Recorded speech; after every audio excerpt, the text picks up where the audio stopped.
Merhaba arkadaşlar, kanalıma ve mutfağıma hoş geldiniz. Bugün sizin için kıyır kıyır hamuru, muhteşem iç dolgusuyla birlikte elmalı turta yapacağız.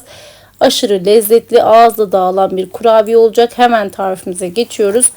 Öncelikle hamurumuzu hazırlamaya başlıyoruz. Oda ısısına gelmiş 200 gram tereyağımın içerisine 3 dolu yemek kaşığı yoğurt ekledim. Hemen ardından bir tane yumurtamı kırdım. Şöyle kabuğu içine düştü. Onu da alıyorum. Hemen ardından yarım çay bardağı sıvı yağımı ekledim.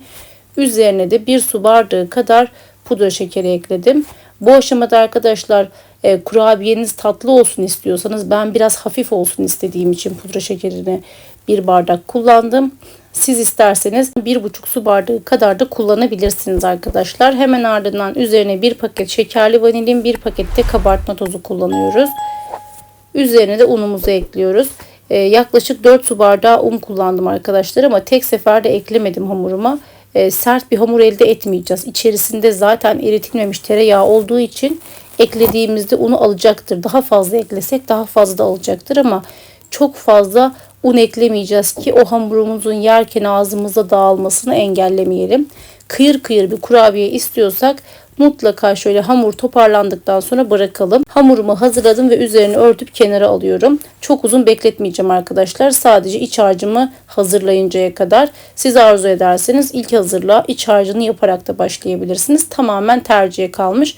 Hamurumuz dinlenmek isteyen bir hamur değil. Bunu tekrardan belirtmek istiyorum. 4 tane elmamı güzelce rendeledim. Üzerine 1 çay bardağı toz şeker ilave ettim. Yine burada toz şekerin miktarı elmalarınızın tatlılığı, ekşiliği ile alakalı. Direkt orantılı arkadaşlar. Tadına bakarak yine ayarlamalarınızı yapabilirsiniz. Yaklaşık 10-15 dakika kadar elmalarım pişti ve şeker ve suyunu çekti. Ocaktan aldım. Üzerine dövülmüş cevizimi ve şöyle 1 tatlı kaşığı kadar da tarçınımı ekledim. Beni takip edenler zaten tarçınla aramın çok iyi olduğunu bilirler. Eğer isterseniz burada opsiyonel oranı azaltabilirsiniz arkadaşlar. Diğer taraftan da 1 paket şekerli vanilin ekledim. Bu arada evde olan tüm malzemelerimizi kullanıp değerlendiriyoruz, ama şunu da bir parantez açmak isterim. Lütfen artık hepimiz yerli malı kullanma konusunda daha duyarlı olalım. Hem coğrafyamızda yaşanan savaşlardan dolayı hem de çevremizde olan tüm olumsuzluklara tepki gösterebilmek adına hepinizi yerli malı kullanmaya davet ediyorum. Hem paramız ülkemizde kalacaktır, hem de zalimlere cebimizdeki parayla destek olmayacağız arkadaşlar. Bunu da belirttikten sonra elmalı iç harcımı soğumaya bırakıyorum. İç harcım soğuduktan sonra hemen hamurumu hazırlıyorum.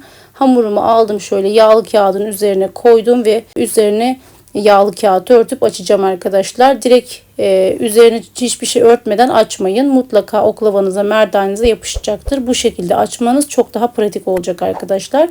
Şöyle üzerine de aynı şekilde yağlı kağıdı örtüp hamurumu yaklaşık yarım santim kalınlığında açtım. Hemen ardından da şöyle bir su bardağının ağzıyla kesmeye başladım. Siz isterseniz böyle hamur kesme aparatları oluyor, şekilli şüküllü. Onlardan varsa sizde, onlarla da yapabilirsiniz tabii ki, ama benim elimde olmadığı için ben su bardağı klasik yöntemle kurabiyemi hazırladım. Bu arada rulo şeklinde sarılabiliyor, ama bu şekilde çok pratik oluyor arkadaşlar. Bunu belirtmem gerekir. Hamurlarımı açtım ve içerisine iç harcımı doldurdum. Yaklaşık yarım tatlı kaşığı kadar iç harcı ekledim arkadaşlar. Şöyle bir yarısına koydum. Diğer yarısını boş bıraktım ki hamuru üzerine kapatabileyim diye. Bu arada kapatma kısmı da çok önemli. Ben böyle bazılarını çok bastıramamışım. Açılmalar oldu. Bunu da belirtmek istiyorum. Tam olarak bu şekilde hamurumuzu alıyoruz ve iç harcımızın üstünü tam örtecek şekilde kapatıyoruz. İkisinin ucunu birbirine yapıştırmanıza gerek yok arkadaşlar. Bu şekilde kapatırsanız yeterli olacaktır. Ama iyice örttüğünden emin olalım. Tamamını bu şekilde hazırlıyorum ve tepsimin içerisine alıyorum.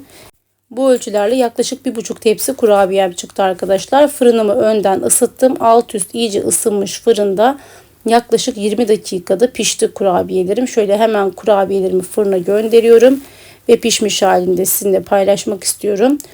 Şöyle görüyorsunuz, gayet güzel, içi dışı tam kıvamında ve muhteşem lezzetli oldu. Yapacak olan herkese şimdiden afiyetler olsun. Kanalıma hala abone değilseniz lütfen abone olmayı, benimle yapmamı istediğiniz tarifler varsa paylaşmayı unutmayın arkadaşlar. Ayrıca beni nereden izliyorsunuz? Bunu da çok merak ediyorum. Bulunduğunuz yerle alakalı da beni bilgilendirirseniz hem birbirimize daha iyi iletişim kurmuş hem de nerelerden izlendiğimi görmüş olurum. Kurabiyelerim iyice soğuduktan sonra üzerine bolca pudra şekeri döküp servis ediyorum. Tekrardan yapacak olan herkese afiyetler olsun arkadaşlar. Kendinize çok iyi bakın. Şöyle size son olarak iç dokusunu da göstermek istiyorum ve ardından veda edeceğim. Allah'a emanet olun. Görüşmek üzere.